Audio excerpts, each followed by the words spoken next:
Previously on Gearz. Time to talk a little bit of Formula One. Let's find out what's happening in the world of Formula One. As I mentioned right at the start of the show, I said the chickens are coming home to roost. This is what I am speaking about.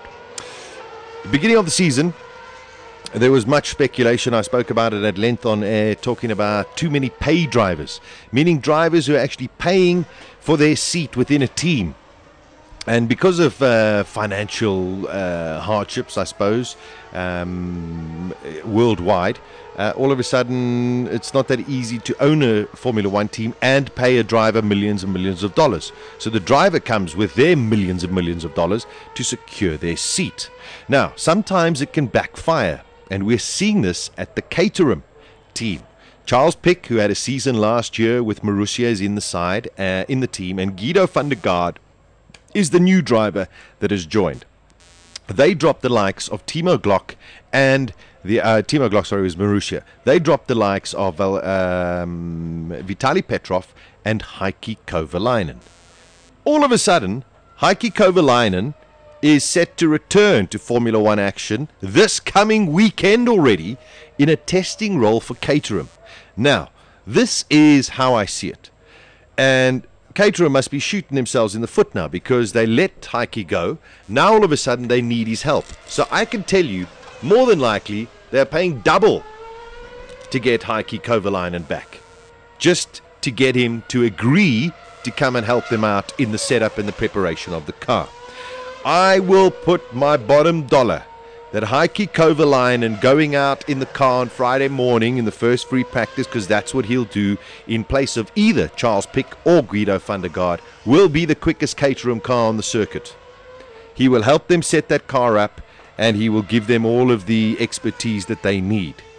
If Guido van der Garde or Charles Pic do not perform, I think in this Grand Prix, I will not be surprised if we see Heikki Kovalainen jumping into one of those cars for the remainder of the season. Mark my words. So I'm so delighted that Heikki Kovalainen is back. I think that is terrific news for Caterham and, of course, for Formula One. I mentioned birthdays today. Romain Grosjean, one of my favorite drivers. He's 27 years old. Also, one of my ex-favorite. Well, he's still around, but he used to race for the Williams team, etc., etc. Riccardo Patrese, 59 years old today as well in the world of Formula One. So happy birthday to Riccardo Patrese and Romain Grosjean. Hope he has a great weekend this weekend. Mercedes reckons that Bahrain is the key test for its Formula One 2013 bid. Ross Brawn believes that with this year's competitiveness mirroring last year's strong start in the opening three races, only a good showing in Bahrain, where the team struggled last year, will show what sort of shape they are in. Just to let you know, this weekend, an abrasive circuit in Bahrain, very similar layout to what we saw in China, but Pirelli have come out and said, listen, in China the weather was different. We didn't expect the tires to not last as badly as they did in the softs. They've decided to go with the medium and the hard compound. I'm hoping that it still allows us for great racing, because if in China they had run with the medium and the hard compound, we would have had a one-stop strategy and very processional. That's how I would have seen it. So this weekend they're going to be going with the medium and the hard compound tires. Let's hope that we're in for another very, very exciting race. Glad to see someone putting up their hand, and that is McLaren's boss Martin Whitmarsh, and said Formula One should not be too hard on itself over criticisms that its push for softer tires has gone too far. I'm glad that someone else has come out and spoken about it. Last night I wrote my new column for Accelerate magazine, and it's all to do with the tires, what's good and what's bad, and also DRS and what's good and what's bad, and how we should be looking at things slightly differently. I'll post up that article as soon as I can, as soon as it's been proved by the editors. Ooh. They have to go through it all, check all my grammar. No, I'm sure it's perfect. See where I cocked up. But that's going to be coming very soon to you as well. Lotus Formula One team owners prepared to sell a section of their headquarters in order to keep Kimi Räikkönen. The The big rumours at the moment, of course, are that Kimi Raikkonen is being touted for a move to go to Red Bull Racing in 2014. This could be huge for Renault and Infinity.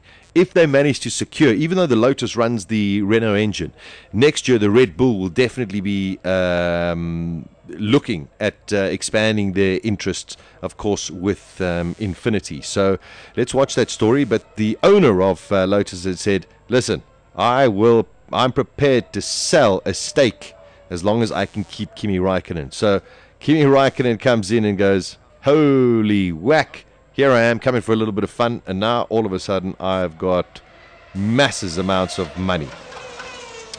More on Kimi Raikkonen. He refuses to get embroiled in the tire war and the criticism of this year's Pirelli Formula One tires. In China, Mercedes Lewis Hamilton said making Pirelli soft tires last more than a few corners was almost impossible. Raikkonen has come out and said, but everyone has the same challenge, except for this guy. And I think that's what it's all about. He seems to be able to look after them a little bit better than most of our people. That's what Hamilton had to say. Raikkonen said it's never perfect. You can always push. You can't always push 100%, but it's not really any different from last year, at least for us anyway. So I don't really understand why people are complaining. Well said, Kimi Raikkonen. Our final bit of news here this afternoon, having a look at the Brazilian Grand Prix, which is basically towards the end of the season. Bernie Eccleston has come out and said, listen, if you don't get your act together, I'm going to axe the Interlagos race. The Sao Paulo's mayor has dismissed these reports, basically saying that they were irresponsible. More than a month ago, the mayor sent a letter to the FIA committing himself to reforming the racetrack. Now, this is how it works. When you have a Grand Prix, you pay a huge amount of money to Mr. Eccleston and his organization just for you hosting it. Okay. But the thing is, Mr. Eccleston has very high expectations. So if the place is not looking great, you have to fix it.